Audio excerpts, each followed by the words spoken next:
ఉన్నారు అందరూ?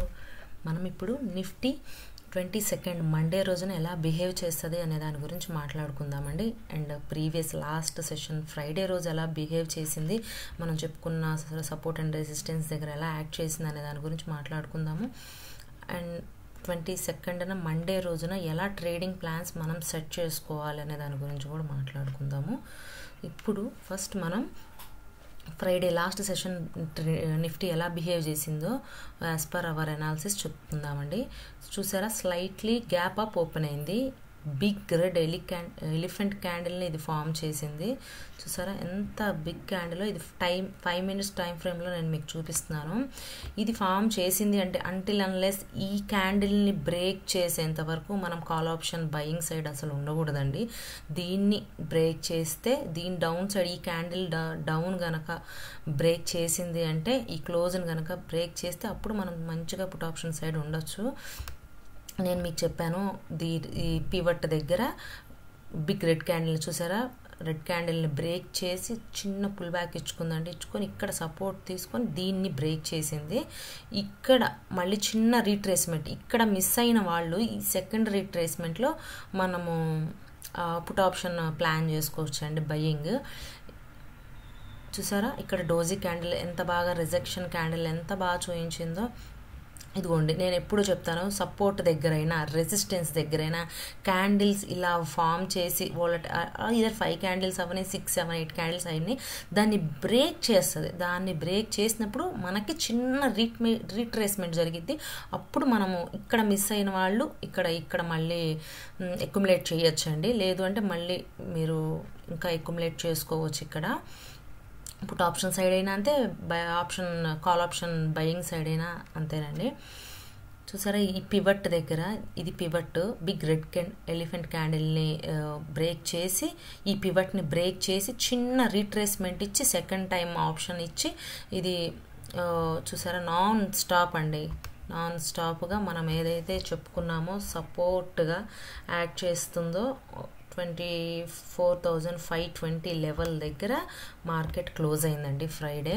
చిన్న రీట్రేస్మెంట్లు జరిగినాయి. ఇదిగో ఇది ఆల్ టైమ్ హైగా 2-3 days బ్యాక్ నుంచి 24,660 దగ్గర జరుగుతుందా, ఇక్కడ కూడా అలానే బిహేవ్ చేసింది. చూసారా 4-5-6 క్యాండిల్స్ ఇలా ఏమంటారు ఓలటాలిటీ ఫేస్ చేసి సైడ్ వేస్గా బిహేవ్ చేసి డౌన్ బ్రేక్ చేసి వాటిని చిన్న రీట్రేస్మెంట్ ఇచ్చి ఇక్కడ కూడా పుట్ ఆప్షన్ సైడ్ ప్లాన్ చేసుకోవచ్చు అండి.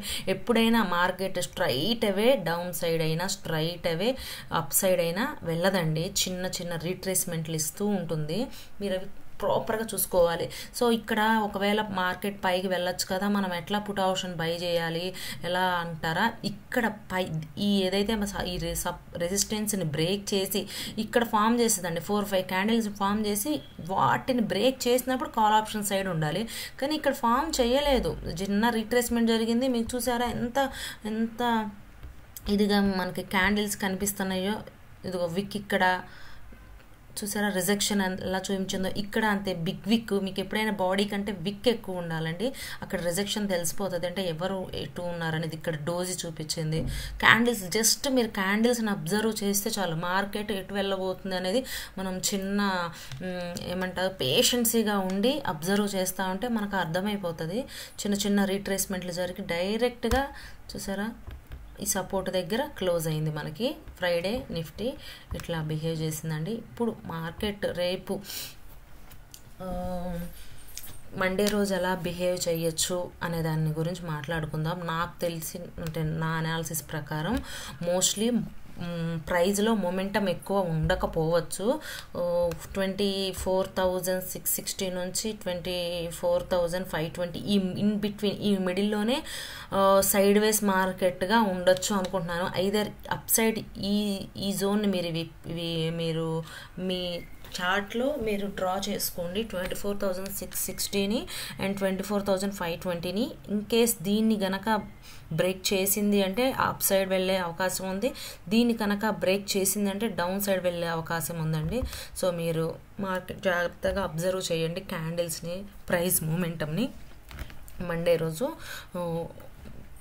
ఇప్పుడు నిఫ్టీ స్లైట్గా ఇక్కడ ఫ్లాట్గా ఓపెన్ అయితే ఎలా బిహేవ్ చేస్తుంది అని మాట్లాడుకుందాం. ఇది first scenario. And second, Nifty gap up open అయితే ఎలా మనం ట్రేడింగ్ ప్లాన్ సెట్ చేసుకోవాలి, ఇఫ్ నిఫ్టీ గ్యాప్ డౌన్ అయితే మనం ఎలా ట్రేడింగ్ ప్లాన్ సెట్ చేసుకోవాలనే దాని గురించి నేను ఇప్పుడు మాట్లాడతాను. నిఫ్టీ ఫ్లాట్గా ఓపెన్ అయ్యి మనకు ఏదైతే స్ట్రాంగ్ సపోర్ట్గా మనకి యాక్ట్ చేస్తుందో 24,520ని కనుక ఇలానే జస్ట్ ఇలాంటి క్యాండిల్స్ ఫామ్ చేసి బ్రేక్ చేసి ఆ క్యాండిల్ ఏవైతే క్యాండిల్స్ని ఫామ్ చేసిన క్యాండిల్స్ని బ్రేక్ చేసిందో మీరు పుట్ ఆప్షన్ సైడ్ ప్లాన్ చేయొచ్చండి. చిన్న రీట్రేస్మెంట్ మళ్ళీ ఇక్కడ వరకు జరుగుతుంది.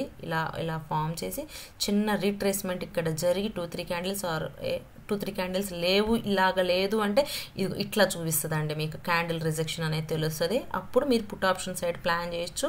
మీకు 24,680 దగ్గర మనకి రెసిస్టెన్స్ ఉందండి, ఇంకో రెసిస్టెన్స్ సపోర్టు సో ఇక్కడ వరకు మీరు ప్లాన్ చేయొచ్చు.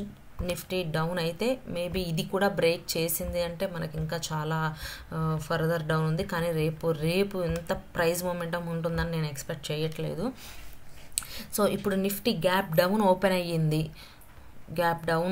అయ్యింది ఇక్కడ వరకు వెళ్ళి 24,380 దగ్గర మనకి సపోర్ట్ తీసుకొని అగైన్ 24,520 దగ్గరికి మనకి రీట్రేస్మెంట్ జరుగుతుందండి. సో డైరెక్ట్గా స్ట్రైట్ అవే ఫాల్ జరగదు, ఇక్కడ వరకు జరిగే అవకాశం ఉంది. సో మీరు ఇక్కడ కాల్ ఆప్షన్ బయింగ్ ప్లాన్ చేసుకోవచ్చు.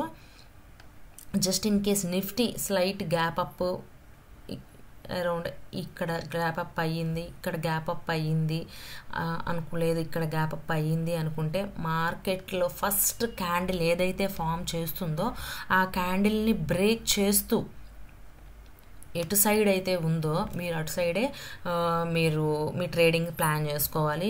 నిఫ్టీ గ్యాప్ అప్ ఓపెన్ అయ్యి బిగ్ రెడ్ క్యాండిల్ ఇచ్చింది, ఎలిఫెంట్ క్యాండిల్ ఇచ్చి దాన్ని బ్రేక్ చేసి చూసారా ఈ ఈ సపోర్ట్ ఇక్కడ ఒకటి ఉందండి 24,589, దీన్ని బ్రేక్ చేసింది అంటే మార్కెట్ ఇంకా ఇక్కడ మళ్ళీ చిన్న రీట్రేస్మెంట్ జరిగి మళ్ళీ కిందకే వచ్చేస్తుందండి. లేదు నిఫ్టీ గ్యాప్ అప్ ఓపెన్ అయ్యి బిగ్ ఎలిఫెంట్ గ్రీన్ క్యాండిల్ ఇచ్చింది అనుకోండి, ఆ green candle second candle third candle break చేస్తూ మనకి 24,718-20 అరౌండ్ ఇక్కడ చూసారా మనకి ఏదైతే ఇక్కడ యాక్ట్ చేసిందో దీన్ని కనుక బ్రేక్ చేసింది అంటే మనం కాల్ ఆప్షన్ సైడ్ ఉండొచ్చు. లేదు ఇక్కడ బ్రేక్ చేయకుండా ఇక్కడ మనకి సైడ్ వేస్గా బిహేవ్ చేస్తుంది అంటే ఐదర్ రిజెక్షన్ క్యాండిల్ చూడండి, లేదంటే ఆ బ్రేక్ ఈవెన్ క్యాండిల్ని చూసుకోండి. బ్రేక్ చేసింది ఈ రెసిస్టెన్స్ని అంటే కాల్ ఆప్షన్ వైపు ప్లాన్ చేయాలి. ఈ రెసిస్టెన్స్ దగ్గర మనకి రిజెక్షన్ క్యాండిల్ కనిపించింది అంటే పుట్ ఆప్షన్ సైడ్ మనం ప్లాన్ చేసుకోవాలండి. సో మనం ఇప్పుడు 3 ఆప్షన్స్ చెప్పుకున్నాం కదా. గ్యాప్ అప్ అయితే ఎలా యాక్ట్ చేస్తుంది, ఫ్లాట్గా ఓపెన్ అయితే ఎలా బిహేవ్ చేయొచ్చు, గ్యాప్ డౌన్ ఓపెన్ అయితే ఎలా బిహేవ్ చేయొచ్చు అండి. సో మీరు జాగ్రత్తగా క్యాండిల్స్ని అబ్జర్వ్ చేస్తూ ఏం తొందర లేదండి, ఈరోజు నేను ట్రేడింగ్ చేయాలి ఎట్లయినా చేయాలనేది లేదు. మన క్యాపిటల్ కాపాడుకోవటమే మన ఫస్ట్ మెయిన్ ఎజెండా. మన ప్రాఫిటబుల్ సైడ్ ఉండటం కాదు. మన ఫస్ట్ మెయిన్ ప్రియారిటీ ఏమైతే ఉండాలంటే మన క్యాపిటల్ని మనం కాపాడుకోవాలి. మీ ఒక ట్రేడింగ్ సెటప్ అనేది ఉండాలి. మీకు ఆ జోన్లోకి ఆ ప్రైస్ వస్తేనే మీరు ఐదర్ పుట్ ఆప్షన్ వైపు కానీ కాల్ ఆప్షన్ సైడ్ కానీ మీరు ప్లాన్ చేసుకోవాలి. అన్లెస్ మార్కెట్ వెళ్ళిపోతుంది సో మనం ప్రాఫిట్ మిస్ అయిపోతున్నాము అని చెప్పి మీరు ట్రేడ్స్ ప్లాన్ చేయొద్దు. ఈ ప్లాన్స్లో ఏది వర్కౌట్ అవుతుంది, ఏది కరెక్ట్గా అవుతుంది అని మీకు అనిపిస్తే దాన్నే ప్లాన్ వర్కౌట్ చేసుకోండి. ఓకేనా? మీకు ఏది వర్కౌట్ అయింది, ఎలా ప్లాన్ చేశారు అనేది మీరు కామెంట్ సెక్షన్లో కామెంట్ చేయండి. వీడియో నచ్చితే లైక్ చేయండి, సబ్స్క్రైబ్ చేసుకోండి. Thank you so much.